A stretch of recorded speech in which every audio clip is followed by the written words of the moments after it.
Lynn and I met in 2008. She was from a very small town in Washington with a population of less than 500. I was working my way through college as an event bartender in Portland. Lynn's cousin was getting married in Portland, and as fate would have it, the wedding reception was held at an upscale hotel on the Columbia River, where I frequently tended to small wine and beer bars. I noticed her immediately, as I often notice women that I quickly convince myself are too beautiful to ever date someone like me. But eventually, as the night went on, she made her way over to my bar and ordered a white wine. We talked for a while about Portland. I sweated profusely as I tend to do around girls like her. She would be spending the next 2 days in the city, and I took a few moments telling her about the most interesting sights to see and the things to do in town. "Wow, you should just be my personal tour guide," she said, grabbing my arm and smiling. This happens to me so infrequently that I really had no idea how to react, and so I just mumbled, "Sure, what time?" And I laughed nervously to hedge in the event that she was joking. "Well, how about, 10:30 tomorrow morning?" she replied. And so started my relationship with Lynn. She was infectious, with a personality that was so innocent and warm. I immediately fell in love with her. There were a few issues that we would have to work through. She was still in Washington and I was finishing school in Oregon. Lynn was Vietnamese with a very traditional father who would never approve of her having a white boyfriend. She lived alone in a house with her father, as her mother had passed away several years earlier, so going to Yarrow Point to visit her was out of the question. She would come to see me every 3 weeks under the guise of a prestigious internship program. Being in a long-distance relationship, we spoke on the phone and texted constantly. When high-speed internet finally came to her small town in Washington, I surprised her with a webcam for her computer, so we could have an even better means of long-distance communication.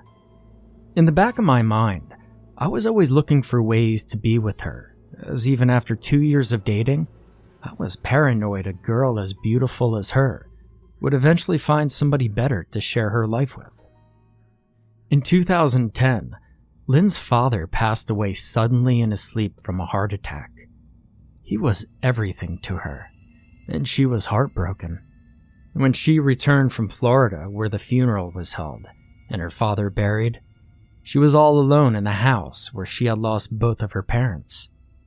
With Lynn's father deceased, she was open to finally allowing me to come to Washington to see her, which we planned on doing in a few weeks after my college finals. One night during our usual bedtime conversation, Lynn mentioned to me that her father had been acting strangely in the days leading up to his death. She explained that he had taken to checking up on her multiple times throughout the day and night, and scattered religious artifacts throughout the house. This behavior, she said, was highly uncharacteristic of him. Vietnamese culture and religion was something completely foreign to me, and at various points, Lynn had mentioned things like this that I normally wrote off as just being a little silly. She explained to me that being in the house alone without her dad was emotional, and maybe playing tricks on her. She hated the feeling of being so alone, and she told me that being able to see me on her webcam was the closest thing she had to family, and asked that I promise to never turn off the webcam. She meant the world to me, so I was happy to oblige. Now, a few days passed, and it was now the Tuesday before the weekend when I would finally come to see her in Washington. We spent our bedtime webcam sessions excitedly talking about our plans, and I dozed off with my head on the kitchen table in mid-conversation. It had been a long day. When I woke up, I saw Lynn sleeping on my screen and stumbled off to bed. At 3 a.m, my cell phone began to ring. Disoriented, I rolled over, took a look at the clock, and knew it could only be her. She took great pleasure in waking me up in the middle of the night to let me know that she had just gotten a drink of water, or had an amusing dream. Anyone else would have gotten an earful from me, but her flirtatious giggle made me feel lucky to have my much-needed sleep interrupted. "I had a nightmare," Lynn gasped. "You danced in front of my friends." She burst into laughter. "What are you doing up so late, honey? You've got to work in the morning," I said. I was thirsty and I went downstairs to get a drink of water. "Great. Well, we really should go back to sleep. Tomorrow's a big day." "All right," she conceded. "Hey, by the way, don't forget..." After a few crackles and a brief burst of static, the call disconnected. I hated Lynn's phone.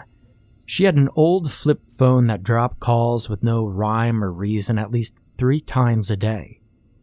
I held down the number 1 key on my phone, my speed dial for Lynn. No ring, straight to voicemail. I tried to call several more times, and each time it again went straight to voicemail. I was exhausted, and though I loved Lynn to death, to be honest, I just wanted to go back to sleep. My eyelids hung heavy. A little annoyed, I decided to walk out to the kitchen for a quick drink of water. The 2 glasses of wine that I drank before bed had left me a little bit of a dry mouth. As I rinsed the glass and went to place it in the dishwasher, out of the corner of my eye, I saw movement on the glow of the laptop perched on my dining room table. It was the webcam, and 2 fluffy brown paws were making a swimming motion directly in front of her camera. As I got closer, I saw a close-up of 2 grinning faces. One of that silly dog of hers, and the other of my giggling girlfriend. Who knew that eventually, after being unable to make phone contact, I would wander out to the webcam to say goodnight. I wouldn't put it past her to turn the phone off on purpose to elaborately stage the scene. Me, standing in my underwear at 3 a.m. on a work night, half asleep staring at a girl and a puppy on a webcam. I waved goodnight, and she kissed the lens of the webcam and pulled away. And I froze. I wiped my eyes and looked again. And there, it's standing in the corner of the room. It's staring at her. Wrinkled, angry, twisted mouth. Hateful eyes. What the fuck? Hateful eyes. And it was watching her. 2 hours later, I woke on the dining room floor. I had a ringing in my ears and a knot on the back of my head. I immediately knew what had happened. It wasn't the first time.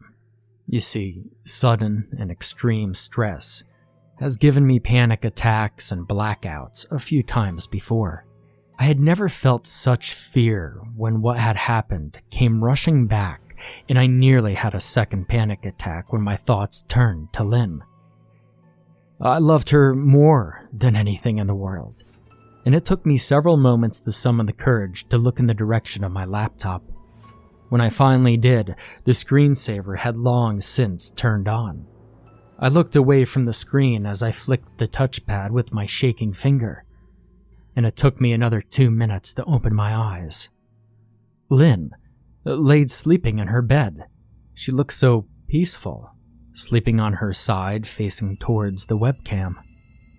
As frightened and confused as I was, relief at her safety gave me a sense of comfort as I desperately tried to process what had happened. Maybe the wine had hit me harder than I thought. Maybe I slipped and fell on the slick tile floor, and it had all been a nightmare. I stared at her. I loved her, maybe more than I even realized. So peaceful and beautiful as she slept. The light of her television danced across her room and illuminated the bed. As I watched on, her hand began to move, slowly and unnaturally. She was sleeping, but her fingers crawled across the bed slowly until they reached something. It was her cell phone. Her hand moved like a spider, fingers popping in several directions across the keys. What the hell? And then my phone was vibrating. New message. Don't. New message. Turn. New message. Off. New message. The. New message. Web. New message. Cam. Complete terror set in as the messages came across the screen of my phone. Don't turn off the webcam. As I glanced back to my laptop, horror overcame me as a shadow crept slowly across the floor. Something was crossing in front of the television, moving closer to Lynn. I told myself it was just her dog, right?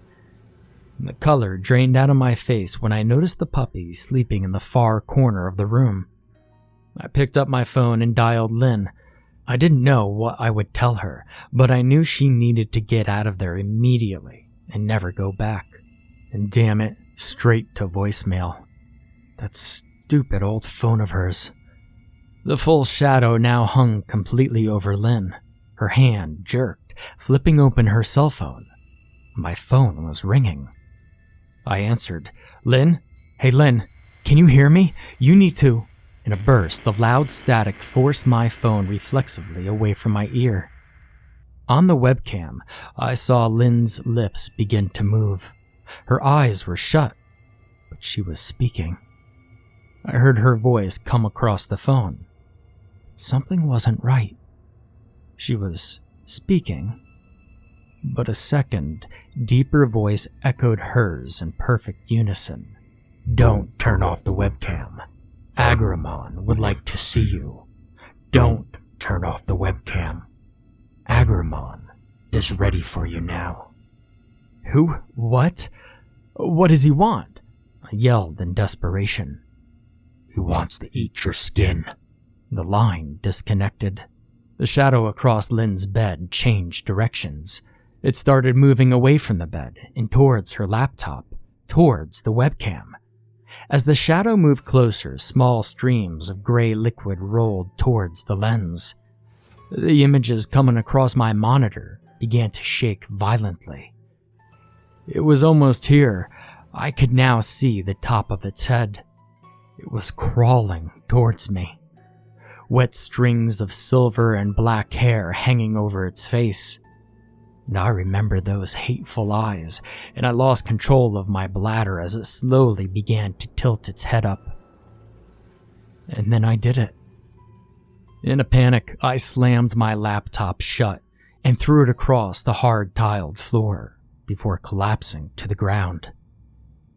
I wished for a panic attack to take my consciousness and end this nightmare, but it didn't come. I crawled to the panel of switches a few feet up on the wall and turned on every light that I could. I noticed the bottle of wine still open on the kitchen counter and drank most of it down in a single swallow. I reached up and pulled open my apartment door and stumbled across the threshold, extended half my body into the common hallway so I wouldn't feel so alone. It was just a pathetic coward sprawled out on the concrete. And then my phone began to ring. I crawled to it. Lynn's name was flashing on the caller ID, and I held it in my hand, paralyzed by fear. And then the ringing stopped. I took another mouthful of wine and mustered the courage to call back. It went straight to voicemail, and then again and again as I tried to call. Eventually, the shock and drowsiness from the wine got the better of me, and I passed out on the floor after making a few more attempts. When I awoke several hours later, despite the broken laptop and empty bottle, I wanted to believe that it was all some sort of horrible nightmare. And out of the corner of my eye, I saw blue flashing light on my cell phone. You have one new voicemail. My hand trembled as I dialed my voicemail and entered my passcode. The message was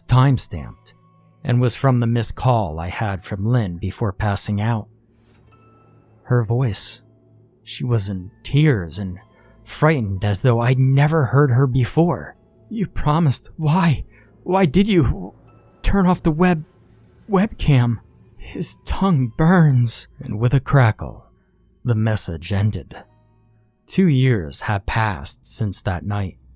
I never tried to contact Lynn again. I never called her work to see if she came in the following morning. I never made it to Yarrow Point in Washington, where she lived. She was my soulmate, and I let this happen. I was probably right on the night we met when I told myself I wasn't man enough for her. And the only reason I'm telling this story today, under the cowardly veil of anonymity, is because my drug and alcohol counselor thinks it would be good for me. So here it is. I made the decision to let the love of my life face an unimaginable nightmare to spare myself. And the worst part is that I may not even regret it. Now, if you will excuse me, I need another drink. Signed, Anonymous.